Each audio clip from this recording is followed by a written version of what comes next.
Hey guys, tonight we're stepping into a world where your pint isn't just a casual after-work drink. It's basically your daily bread, your medicine, and sometimes your only defense against suspicious-looking water. You're trudging down a muddy lane under a moon that looks way too judgmental for how late it is. There's the warm glow of torches ahead, a crooked sign creaking in the wind, and you can already hear a lute playing a tune that's slightly out of tune. So, before you get comfortable, take a moment to like the video and subscribe, but only if you genuinely enjoy what I do here. And let me know in the comments where you're listening from and what time it is there. Now dim the lights, maybe turn on a fan for that soft background hum, and let's ease into tonight's journey together. The tavern door opens, and you're hit with a wall of heat and the smell of wood smoke, wet wool, and something vaguely herbal. Inside, peasants crowd long trestle tables, cups raised, voices loud enough to compete with the fiddler in the corner. This isn't your modern craft beer tasting room. The ale here is thick, cloudy, and far from consistent, brewed in wooden tubs, flavored with whatever was handy. Mugwort, yarrow, rosemary, maybe a handful of dried something you hope was leaves. No wonder people drank it all day. It was safer than the town well, which probably hosted more bacteria than guests. You take a seat on a wobbly bench, careful not to knock over the man next to you, who's already humming to himself. He tells you this drink will clear your humors, which sounds impressive until you realize no one's sure what humors are. Historians still argue whether medieval people genuinely believed everything about that four humors theory, or just used it as an excuse for strange remedies. Either way, this brew isn't mild. It's closer to liquid bread spiked with mystery. As you sip, a woman with a bundle of dried herbs moves from table to table, hawking her wares. Good for pain, good for sleep, she says, shaking a pouch of crushed something that smells like the forest floor after rain. You're not sure if she's a healer or just really persuasive, but a few coins trade hands, and suddenly, half the tavern smells faintly of sage and wildflower, mingling with the smoke curling up from the hearth. The fiddler switches to a faster tune, and the room sways, not just because of the rhythm. Some drinks here were Groot ales, bittered not with hops, but with plants that could have mild hallucinogenic effects. A peasant claps you on the back hard enough to rattle your teeth and shouts about how he saw St. George riding through the clouds last winter after 3 mugs of the stuff. Could be the herbs, could be frostbite, could be both. You glance toward the door. A monk just entered, hood up, robe damp with mist. He takes a cup without asking what's in it, because frankly, nobody ever asks. Beer was universal currency. Monks brewed it, nobles taxed it, peasants guzzled it. And here in this dim room, you feel something like camaraderie, or maybe just the first dizzy wave of a brew that's definitely stronger than it looks. Outside, the wind howls, but inside, your eyelids grow heavy as the heat and haze wrap around you. The lute slows again. Someone laughs at a joke you didn't hear. And as the candle flames flicker, you catch yourself wondering, not if you'll survive the night, but whether you'll remember it in the morning. The cup in your hand feels heavier now, the way only a second, or was it third, round can make it feel. You're still sitting at that long groaning table, and the ale before you isn't some watery lager with a clever name on the label. This is more like porridge that forgot to be solid. Medieval brewers didn't filter or pasteurize anything, so every gulp tastes like earthy grain, yeast, and a hint of whatever was tossed in for flavor, or to disguise a brewing mistake. And here's the kicker. This wasn't recreational.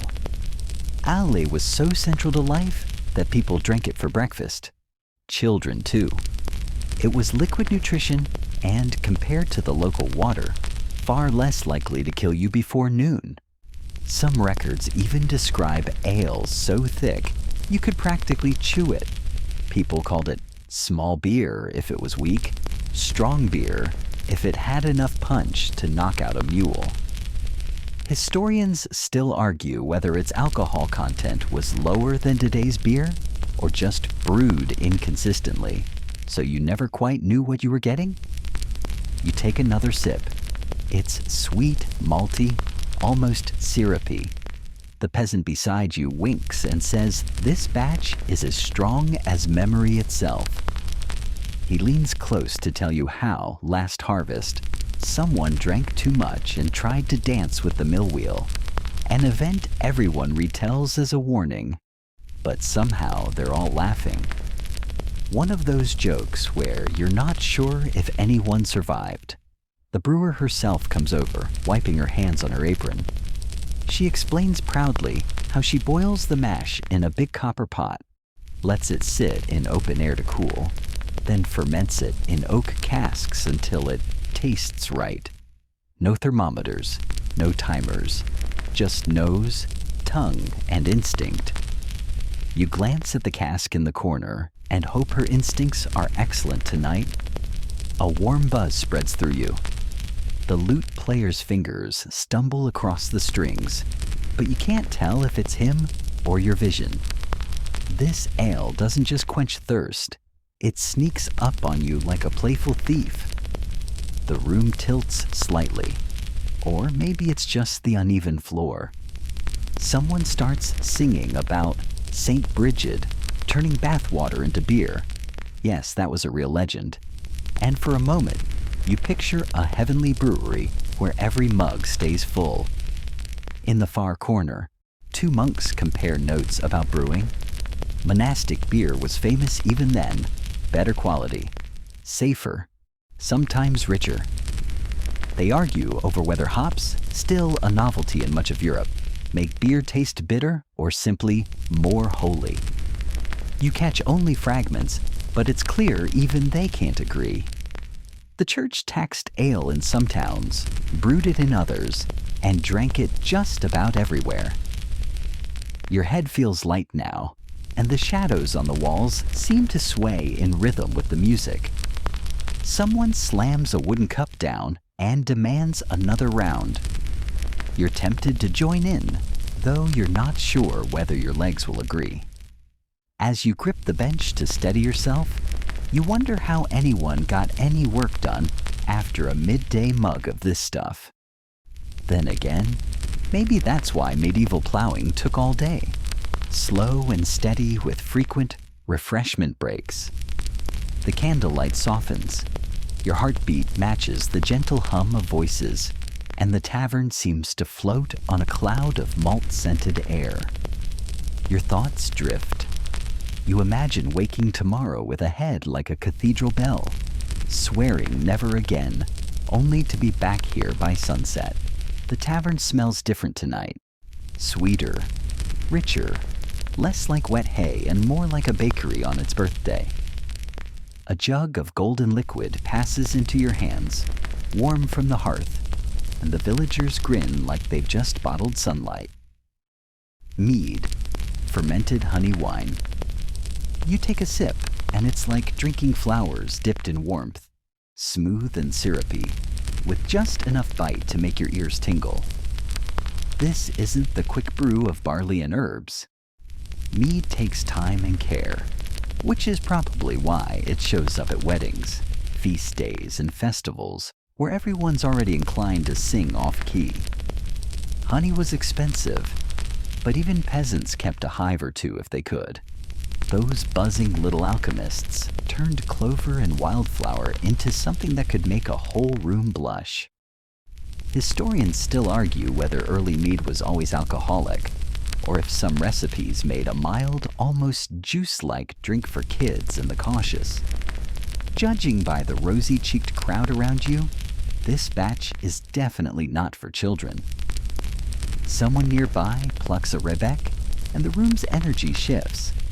Ale made people chatty. Mead makes them dreamy.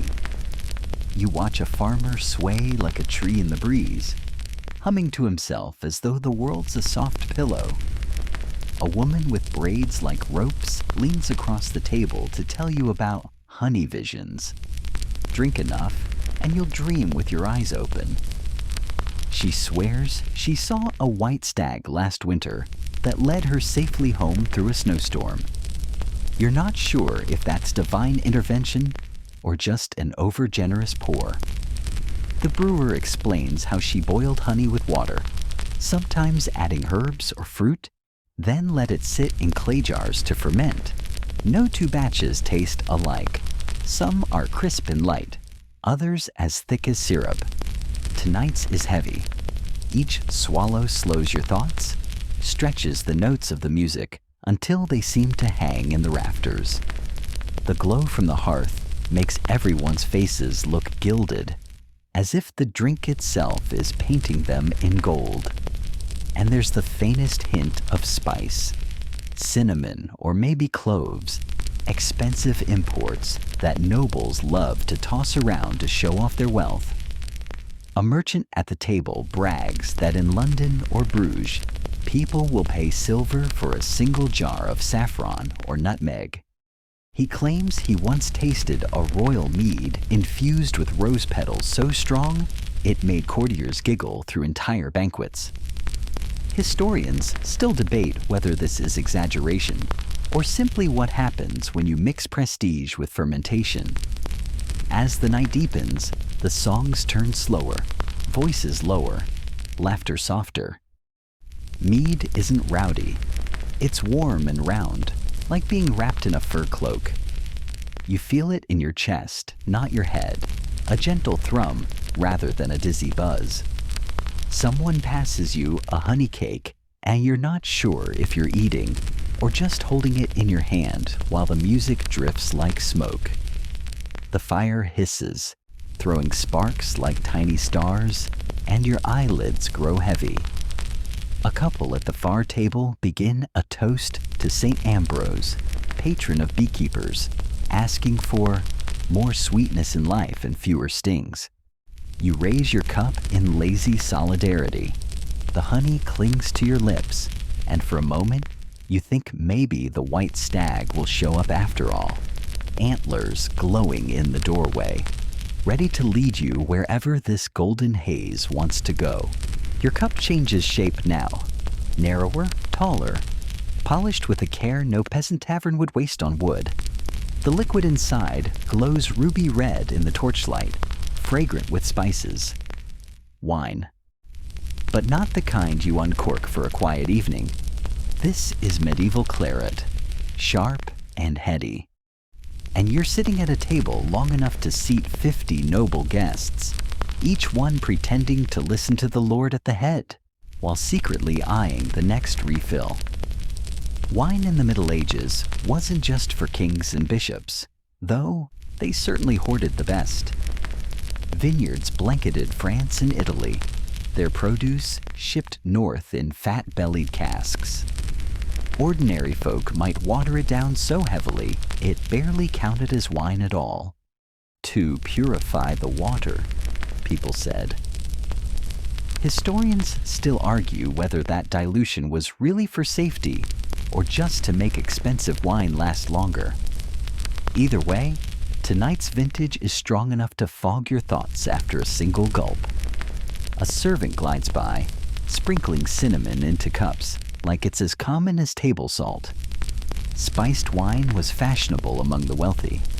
Imported pepper, ginger, or cloves proved you had deep pockets and friends in the trade routes. You take a sip, and the warmth rolls down your throat like silk set on fire. Across the table, a young knight tells you, this wine cures melancholy, gout, and heartbreak, provided you drink enough to forget you had any of those things. His companion insists it's holy because monks drink it at Mass. You're tempted to point out they only sip it, not gulp it by the flagon, but you let the thought dissolve in another swallow. A troubadour in the corner sings of Bacchus, the old Roman god of wine, while a page tries not to fall asleep, holding a heavy tray. You notice how carefully the servants move. Spill even a drop of this vintage, and it's worth more than a farmhand earns in a month. The nobles don't seem to notice. They are laughing louder now, their polished manners slipping with every toast. The steward warns you not to drink from the earthen jugs, meant for the lower tables. Those hold rough wine, sour and gritty, a far cry from this spiced luxury. Yet even the sour stuff was safer than stagnant well water. You think back to that smoky tavern and its chewy ale. At least this wine doesn't have leaves floating in it. One scholar at the table, thin, spectacled, smelling faintly of ink, leans over to whisper that ancient physicians recommended wine for digestion, circulation, even as a disinfectant for wounds. But he admits with a sly smile, some say it causes more ailments than it cures. Historians still debate how much medieval medicine really believed in wine's healing powers versus simply enjoying an excuse to drink. The music softens and the hall glows golden under candle chandeliers. Your cup is refilled before you can blink.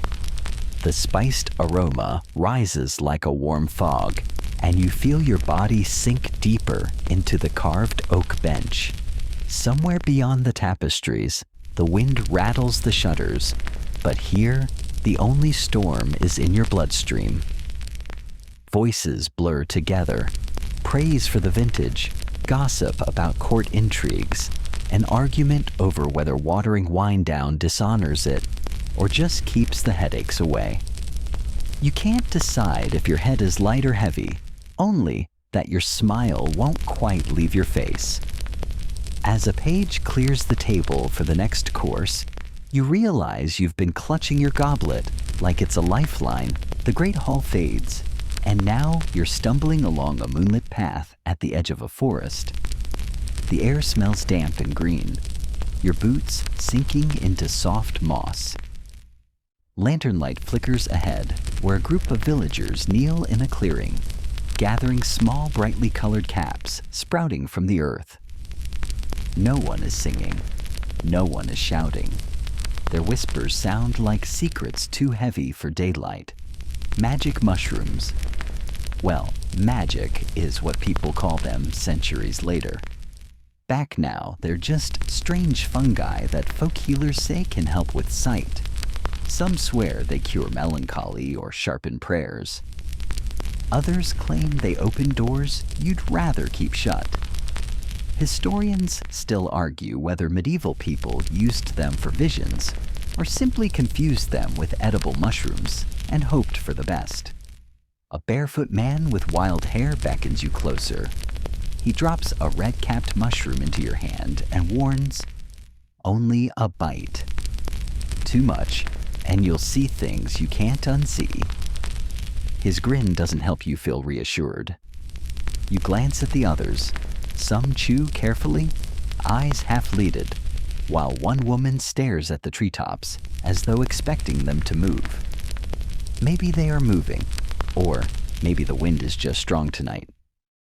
You sit on a fallen log as someone tosses dried herbs into a small fire. The smoke rises sweet and thick, and your head feels light before you've even tried the mushroom. There's laughter, but it's soft, like people laughing in church when they know they shouldn't. The shadows around the clearing seem to swell and shrink in rhythm with the crackling flames.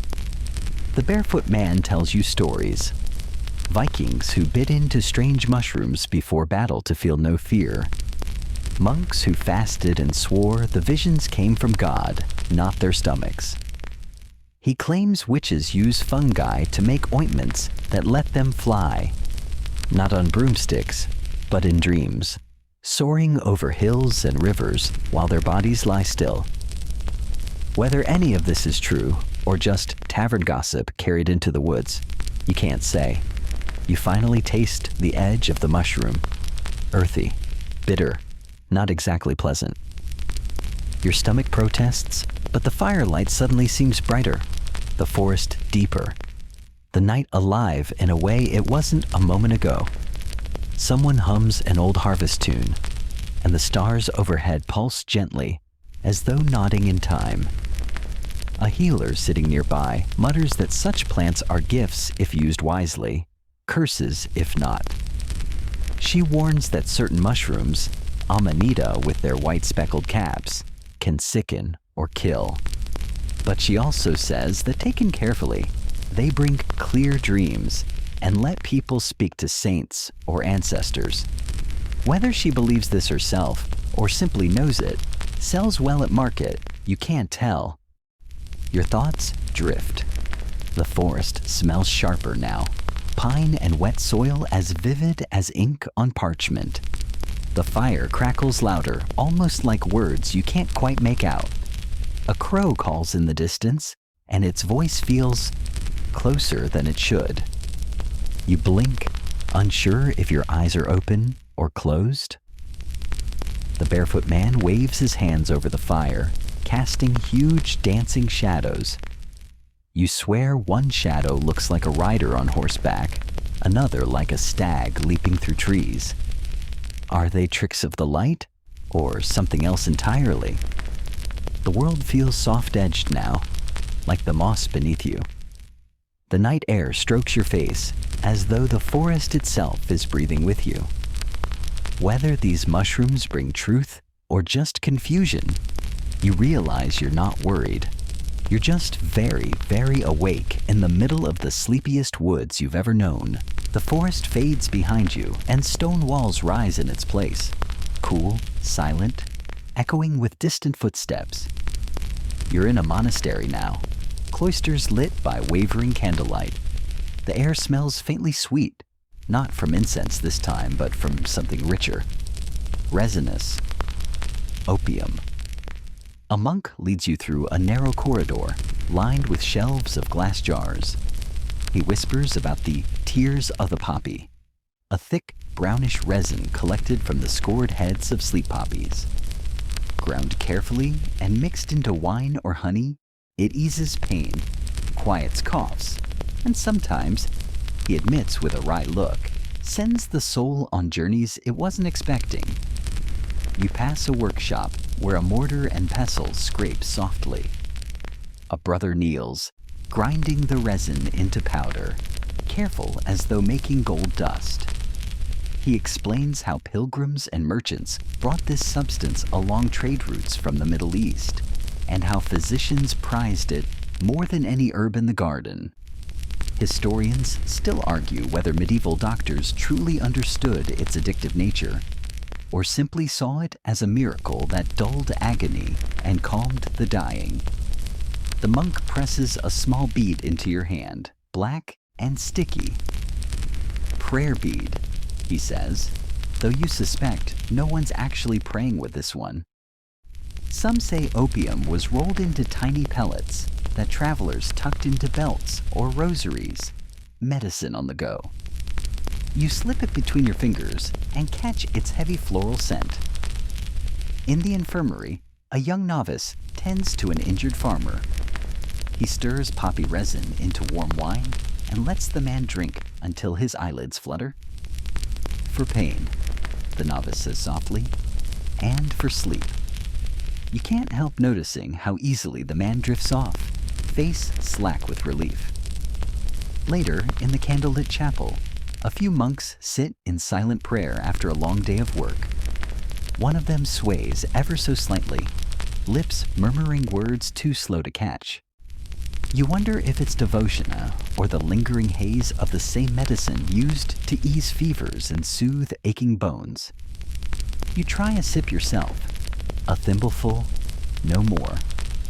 The taste is bitter, earthy, clinging to your tongue like smoke. Within minutes, your limbs feel heavier, but your thoughts strangely light. The carved saints in the chapel niches seem to lean closer, as if curious about your sudden calm. the cold stone floor doesn't feel so cold anymore. A scholar visiting the monastery explains that physicians of the day used poppy-based sleeping potions for everything from migraines to childbirth. Some recipes were simple: wine, crushed poppy, maybe a touch of mandrake. Others were elaborate blends of spices, herbs, and honey. He shrugs when asked if it was dangerous. Everything is dangerous, he says, but pain is worse. The candles burn low, their halos soft around the wicks. Your head nods once, twice. You're not drunk. It's different, deeper, quieter, as though someone turned the volume knob of the world down 3 notches. A distant bell tolls Compline, the last prayer of the night. Its sound seems to hang in the air longer than it should. Or maybe that's just you. You imagine the monks, long ago, traveling with these beads, their satchels rattling with tiny doses of sleep. Were they seeking holiness or just rest from endless chanting and ink-stained hours? Historians still debate whether poppy resin was purely medicinal, or if some monasteries used it to encourage mystical visions. The walls feel softer now, the stone breathing with the same slow rhythm you do. In the quiet, the line between prayer and dreaming blurs, and you're not entirely sure which side you're on anymore. You wake, or maybe you never quite slept, on a narrow dirt path between crooked fences. Lanterns swing gently in the breeze, casting shadows over a garden so strange it could be straight from a storybook. Tall stalks twist toward the sky, their leaves black-green in the moonlight. Low bell-shaped flowers droop as if whispering to each other. A wooden gate creaks open, and an old woman waves you inside. This is no ordinary herb patch.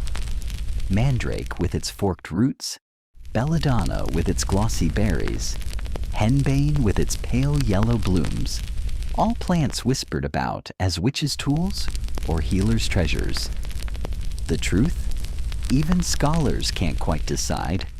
Historians still argue whether these gardens were dangerous apothecaries or simply misunderstood pharmacies where village women kept remedies alive when formal doctors were too far away or too expensive. The old woman crouches near the mandrake bed and digs carefully with a dull knife. She claims the roots scream when pulled from the earth, a tale you hope is just legend. She shows you a bundle of dried leaves tied with twine. This eases pain, she says, but too much, and you'll never wake. Not exactly the bedtime reassurance you wanted. She crushes henbane seeds between her fingers, releasing a bitter, smoky scent. Folk healers used these to dull toothaches, calm coughs, and, some whisper, to send people into dreamlike trances. You imagine a medieval patient lying by the hearth, breathing in these fumes, floating far from pain, while neighbors mutter about witchcraft. You sit on a rough stool as she brews something over a tiny fire, steam curling into the night. The liquid smells sharp and earthy, nothing like the warm malt of ale or the sweetness of mead. She dips a spoon, offers a single drop on your tongue. It burns, then numbs, leaving a strange tingle at the back of your throat. Careful, she warns, eyes glinting. Too much and you'll sleep past the dawn. Maybe longer. You're not sure if she's joking. Nearby, bundles of herbs hang drying. Foxglove for heart trouble, yarrow for wounds, valerian for sleep. In this tiny patch of earth, the line between medicine and poison feels razor thin. A passing villager mutters that healers like her work miracles one day, curses the next. When someone recovers, they're saints. When someone dies, they're witches.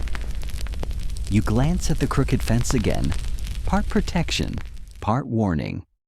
The plants themselves don't care what anyone calls them. They'll heal or harm depending on the hand that measures the dose.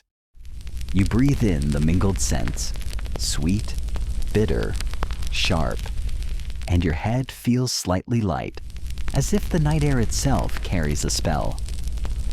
The woman hums a low tune as she grinds dried roots, and you wonder if this place is safer than it seems, or far more dangerous.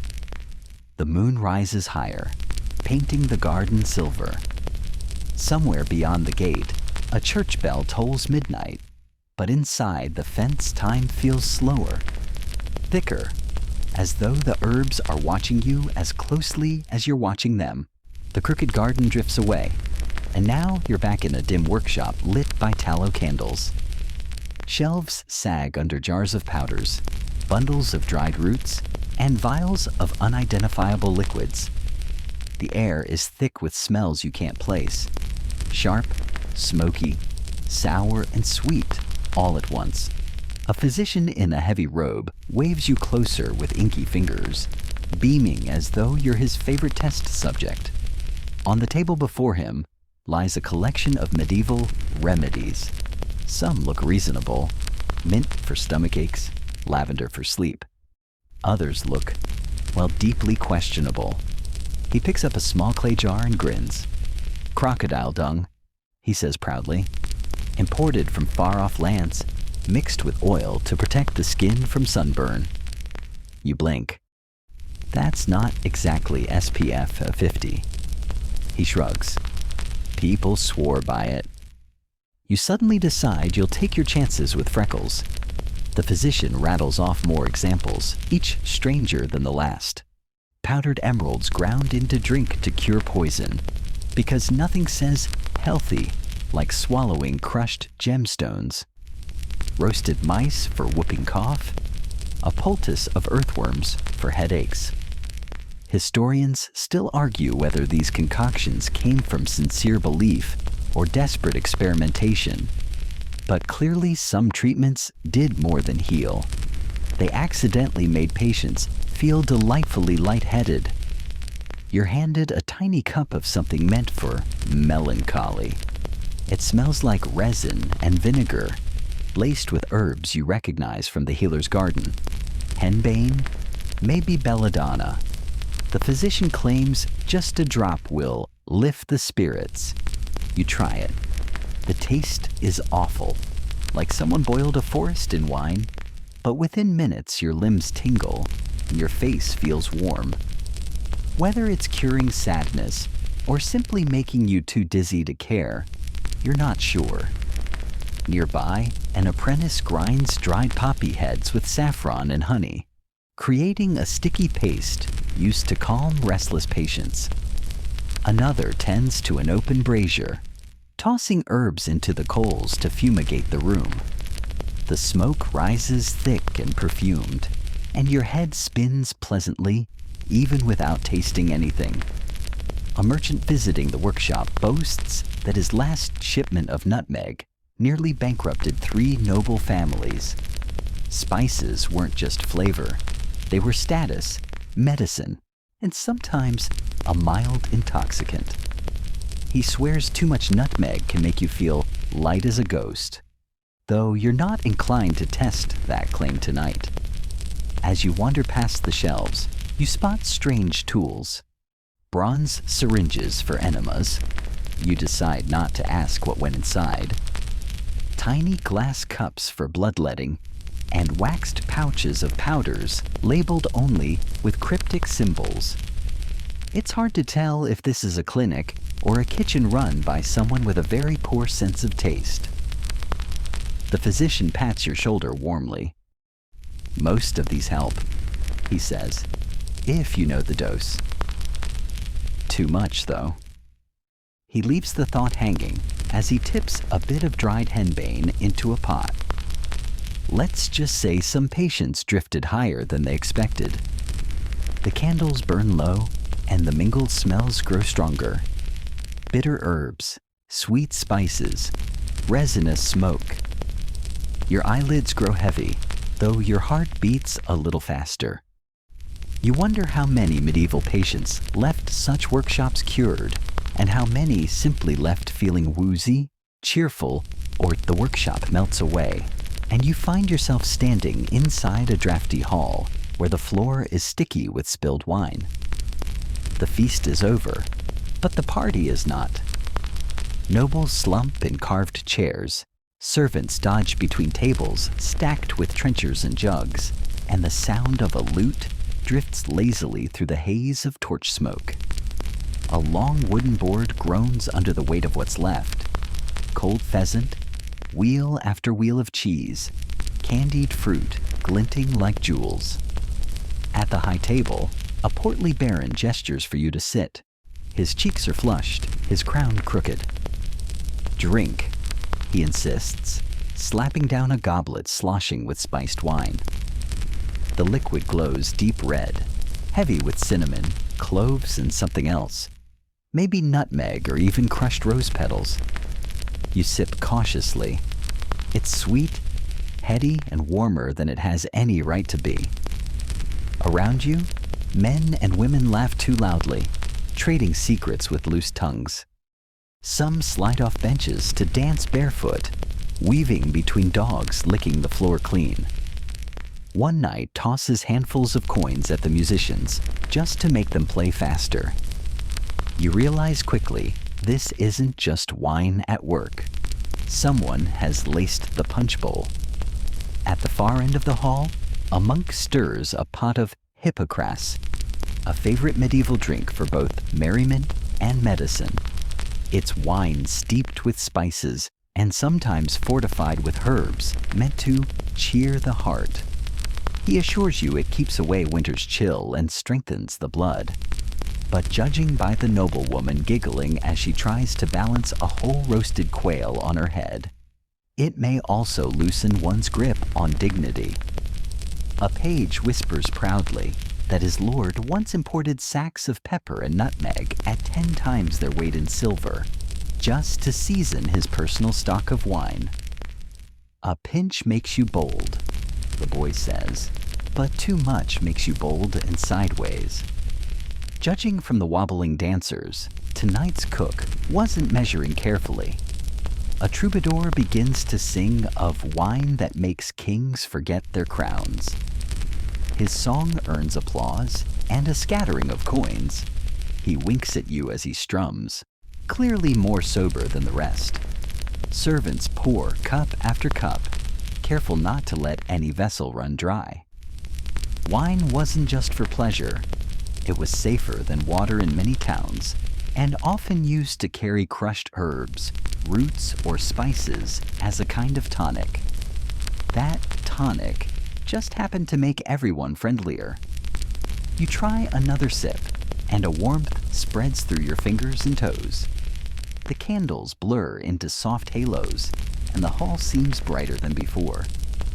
People lean close when they talk, eyes glittering in the firelight, as though everyone's suddenly each other's best friend. Medieval feasts didn't need refined cocktails, just strong drink, heavy seasoning, and a willingness to dance on tables. Someone slams down a massive pitcher of ale, brewed with honey and herbs. Another produces a delicate flask of rosewater mead, claiming it came from distant Cyprus. You can't tell whether anyone knows or cares what's actually in these drinks. They pass cups around until no one remembers whose is whose. As you rise to leave, a jester in motley blocks your path, balancing a goblet on his nose. "Careful," he warns with a grin. "Too much of this, and even your shadow will start dancing." His words are nonsense, or maybe prophecy. Either way, when you finally step out into the cool night air, the stars overhead seem unusually bright, and you swear they're spinning in rhythm with the lute inside.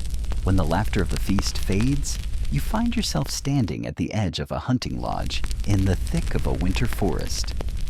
The air smells of pine and wood smoke, and snow crunches beneath your boots. Noblemen and ladies bustle about, cloaks drawn tight, cheeks red from the cold. But they are not simply gathering to hunt. They are preparing to indulge in another medieval pleasure, the so-called aphrodisiac feast. A steward waves you toward a long trestle table laid with strange foods. For vigor, he explains with a wink. You spot oysters glistening on carved platters, figs split open to reveal their ruby hearts, almonds rolled in honey, and dishes thick with exotic spices, ginger, cloves, even tiny black grains of pepper, worth more than silver coins. The belief is simple. Food can spark not only warmth, but desire. The Lord of the Hunt appears, laughing, his fur-lined hood thrown back. Nothing chases away frost like a good dish of lampreys in hot mustard, he declares, clapping you on the shoulder. You eye the eel-like fish, slick and glistening, as servants ladle them into golden bowls. Someone else passes around wine infused with saffron and rosemary, rumored to quicken the blood. This isn't just superstition, it's performance. The nobility relish the idea that pleasure can be crafted, cooked, and served as surely as a pie. Banquets like this are less about satisfying hunger and more about flaunting wealth and hinting at secret passions.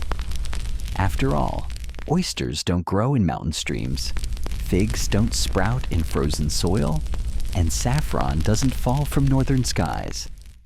Everything on the table has been carried from far away at tremendous expense.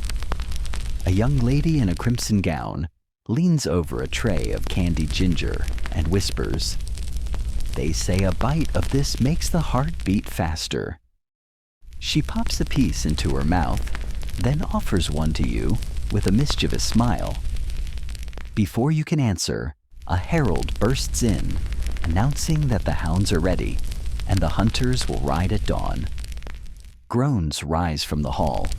No one wants to trade silk and wine for snow and boar spears, but the ritual must go on. That night, the fire roars high and the lodge fills with music. Couples slip out into shadowed corridors, and you can't tell whether the warmth in the room comes from the hearth or the spices. A physician hired by the host extols the virtues of these foods, claiming they stir up nature's humors. You notice he's sampled every dish at least twice. At midnight, someone produces a small vial of amber liquid and pours it into the Lord's cup. Crushed ambergris from the belly of a whale, the steward murmurs proudly, fit for kings and lovers alike. The Lord drinks it in one gulp, then bellows for more music. The walls shake with dancing feet, and the hounds outside bark in confusion at the revelry within. By dawn, no one seems particularly eager for the hunt. The lodge doors creak open to the biting wind, and riders stumble out, cloaks tangled, eyes bleary but smiling. Whatever power those dishes held, real or imagined, they've worked well enough to keep spirits high and the night far from cold. Spring comes, and with it, the fairgrounds. You find yourself swept along a muddy lane between bright pennants and wooden stalls, the air alive with fiddles, drums, and the smell of roasting meat. This is no noble feast. This is a peasant revel, a maypole dance, a day when rules loosen and laughter shakes the dust off weary lives. A painted cart creaks by, bearing jugglers, dancers, and a man in a fool's cap shouting riddles. "Kiss a stranger, win a cake," he bawls, holding up a sweet bun glazed with honey. Children shriek and scatter as two goats escape their pen, chasing spilled grain. A boy balances on a barrel, pretending to be a knight, while his friends hurl straw spears at him. The maypole stands at the center of it all, ribbons trailing in the breeze like a rainbow tangle. Villagers, young and old, farm hands and maids, link arms and skip in circles to a tune you half recognize. The reeve scowls, pretending to disapprove, but even he taps his foot. Someone thrusts a wooden mug into your hand. Allez, strong as the blacksmith's fist, the brewer crows. This isn't courtly love. There are no gold cups or perfumed dishes here, just coarse bread, onion stew, and roast chicken turning on a spit. Yet the laughter feels freer than at any royal banquet. A shepherdess tosses a garland of daisies onto your head, declaring you lord of the lane for the day. You bow theatrically, earning applause from a crowd that clearly doesn't care about noble etiquette. At the edge of the fair, a small platform hosts a different kind of entertainment. A wandering storyteller spins tales of wayward monks and lusty milkmaids, the kind that draw belly laughs rather than blushes. His wooden puppet, a friar with a waggling nose, delivers wicked punchlines that leave the crowd doubled over. Even the parish priest, trying to look stern, can't hide his grin. But beneath the merrymaking runs an old rhythm, older than castles or crowns.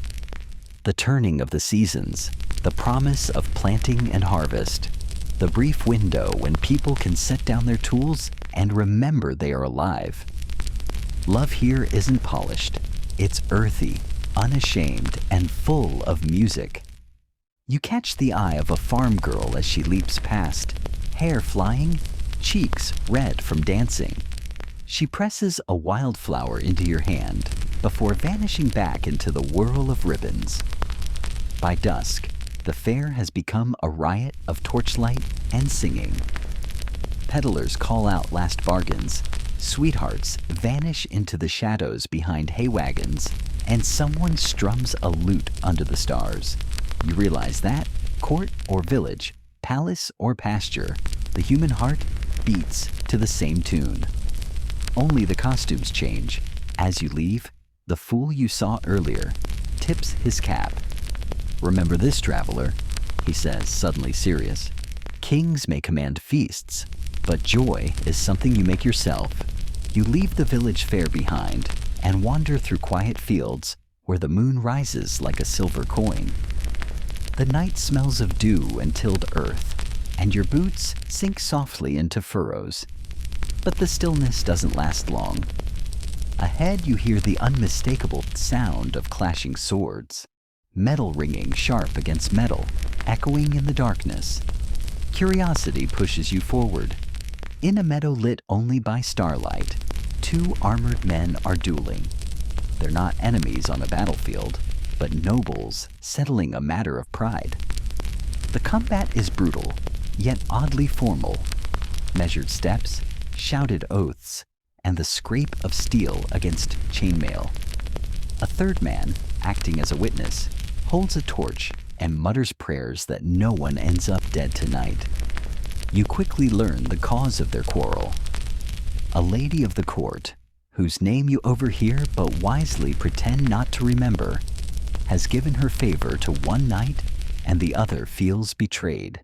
Chivalry, for all its poetry, is a dangerous game when real swords are involved. The fight is fierce but short. One man's blade slips past the other's guard and knocks his helmet clean off. The defeated knight falls to his knees, gasping, and the victor offers his hand, not out of mercy, but because victory must look noble. "I defend her honor," he declares, though the lady in question is nowhere to be seen. This isn't the grand pageantry of tournament lists or royal jousts with trumpets and banners. It's something raw, almost desperate. Pride, jealousy, and love, or at least the illusion of it, boil together in the dark like wine left too long over a fire. When the fight ends, the torchbearer wipes his brow and whispers a warning. "The king forbids duels at night. If the guard finds us, we're all in chains." The knights vanish into the shadows, leaving trampled grass and a smear of blood glistening under the moon. You're left alone with a sense that honor is often just another word for wounded vanity. As you walk on, you can't help but compare this secret combat to the open feasting and flirting of the fair. peasants dance in circles and call it love, nobles draw blades and call it virtue. Which is nobler? Which is wiser? Perhaps neither. At a crossroads, an old hermit sits by a small fire, roasting chestnuts. He beckons you closer.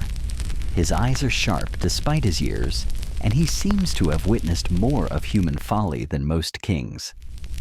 "I saw your duel," he says, though you're certain he couldn't have from this distance. "Do you know why men fight over women?" You shrug.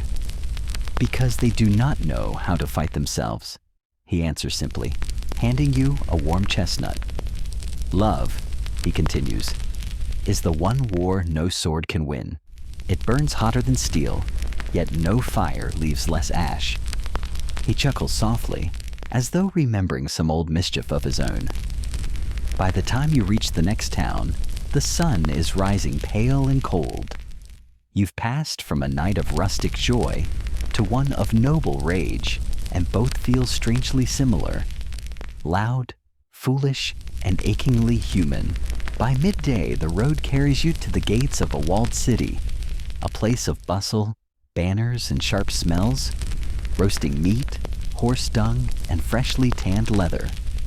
The guards give you only a cursory glance, more interested in dice than duty, and you slip inside to see what the markets of a medieval capital look like when trade is in full swing. The streets are alive with noise. Merchants cry their wares. Fabrics from Flanders, spices from the Levant, swords forged in Toledo. Beggars jostle for coins. Apprentices haul barrels from cart to cellar. You hear 10 languages in as many paces, proof that wealth moves faster than kings or armies. In the main square, you encounter a spectacle both dazzling and unsettling. A royal tax collector stands on a raised platform, reading out new levies decreed by the crown. Every merchant must pay an extra fee on goods brought in by river. Groans ripple through the crowd, but no one dares protest too loudly. Not when armored men stand nearby with crossbows cocked. Then the collector's assistant unrolls a second parchment. Pardons for sale. Anyone with coin may purchase absolution for crimes both petty and grave. A thief may wipe his record clean. A corrupt bailiff may erase errors in judgment. Even tavern brawlers can scrub their past bloody noses with silver.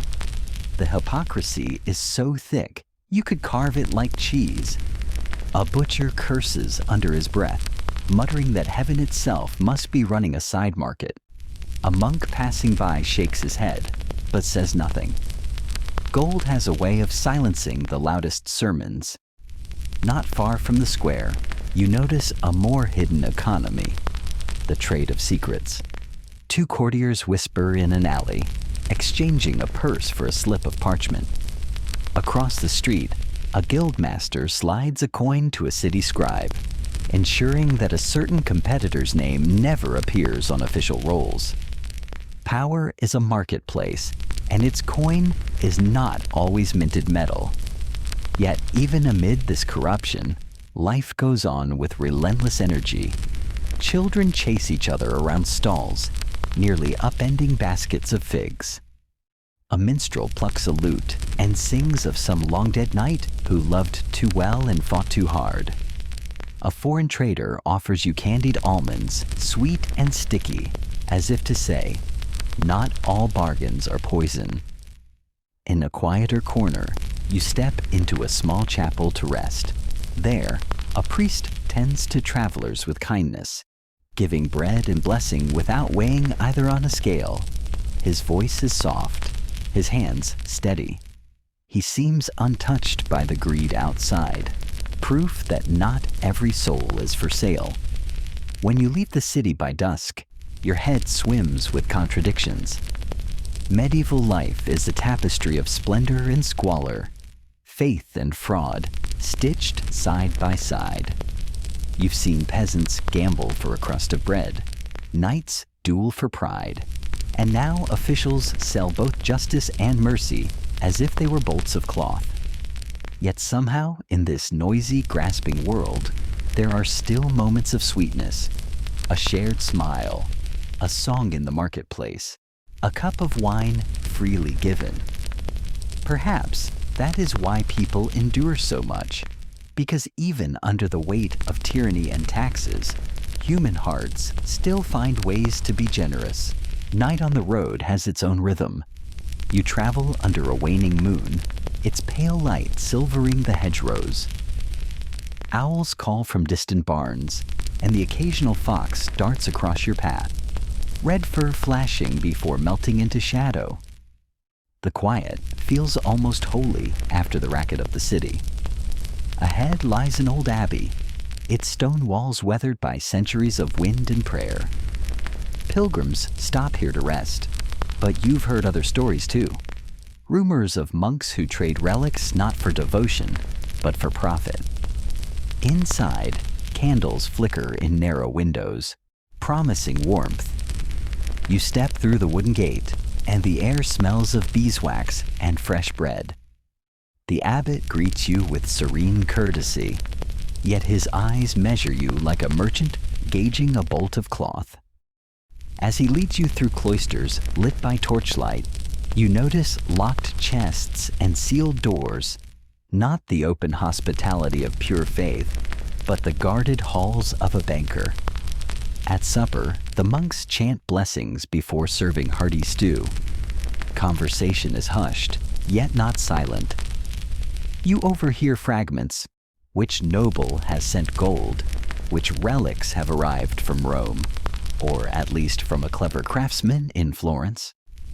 When a young novice speaks too boldly about a saint's bone glowing in the dark, an older brother hushes him with a look sharp enough to draw blood. After the meal, you are shown to a guest cell. The bed is plain but clean, the walls bare but for a single wooden cross. Yet your sleep is restless. Somewhere nearby, you hear the muffled clink of coins, a sound ill-suited to holy vows. Just before dawn, curiosity drives you to wander. You follow the noise to a side chapel where two monks kneel, not in prayer but in counting. They weigh gold coins on scales, sliding them into pouches marked with noble crests. On the altar itself rests a jeweled reliquary, its glass cracked. Inside lies not a saint's finger, but a fragment of ordinary bone. They spot you and freeze. For a heartbeat, no one moves. Then the abbot himself steps forward from the shadows, calm as still water. "You have seen," he says, not angrily, but with weary resignation. "Do not mistake us. Gold feeds the poor. Gold repairs roofs. Without gold, even holy places fall to ruin." His words have a hard logic, but also a bitter taste. You leave without argument, yet the sunrise feels colder than usual. Faith here is less a pure flame than a lantern trimmed with careful calculation. Back on the road, the horizon burns with dawn. Fields stretch before you, dotted with peasants already at work. Life goes on, unbothered by whispered bargains in candlelit cloisters. Perhaps this is the heart of the age, not just kings who hunger for power, but holy men who learn to trade in shadows to keep their walls standing. By noon, you spot your next destination, a hilltop fortress, flags snapping in the wind. The stories you've heard about its lord are darker still.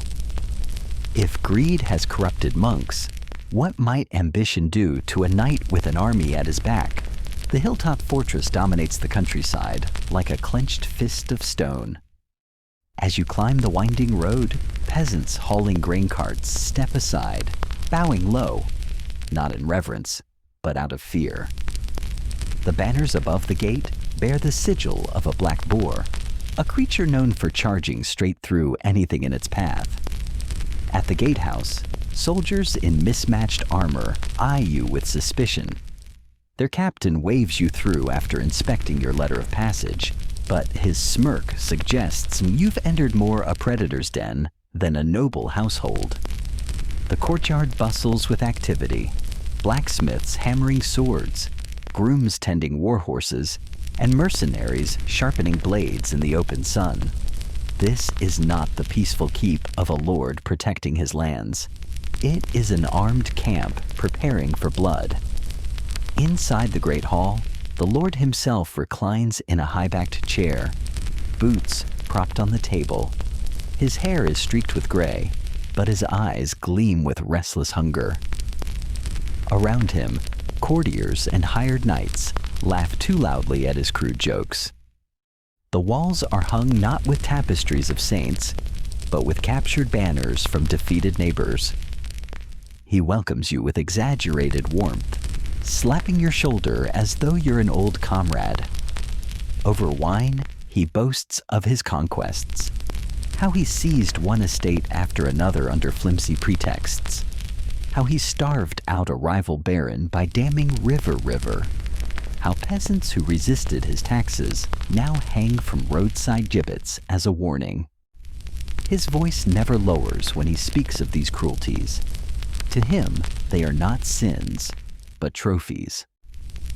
During the feast that follows, roasted game and spiced wine flow freely. Musicians play, though their eyes stay fixed on the floor. A jester tumbles for coins, and you notice the lord enjoys seeing him land badly, clapping loudest when the man hits the flagstones with a grunt of pain. Even in celebration, there is an edge of violence, a sense that merriment could turn murderous with the wrong word. Late that night, as torches gutter in the hall, you slip away to walk the battlements. Below, you hear the faint cries of prisoners from the dungeons, a sound quickly drowned by the wind. One guard, perhaps emboldened by drink, mutters that his lord plans to march on yet another neighbor.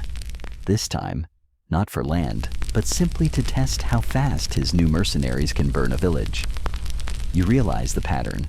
In monasteries, in palaces, in castles, greed takes many forms. Some clothe it in holy robes, others in fine velvet or iron mail. But it is always the same hunger, never satisfied, always reaching for more. As dawn breaks, you take your leave. The Lord waves you off with false cheer, already planning his next move on the chessboard of blood and soil. The peasants in the valley look up as you ride past, eyes pleading without words. They know what's coming. You carry the weight of that knowledge like a stone in your chest. Your road now turns toward the royal court itself, the place where all these rivers of ambition, corruption, and cruelty eventually meet. If the abbots trade faith for gold, and the barons trade blood for land, what will you find in the king's own hall? The answer may chill you more than any dungeon or battlefield.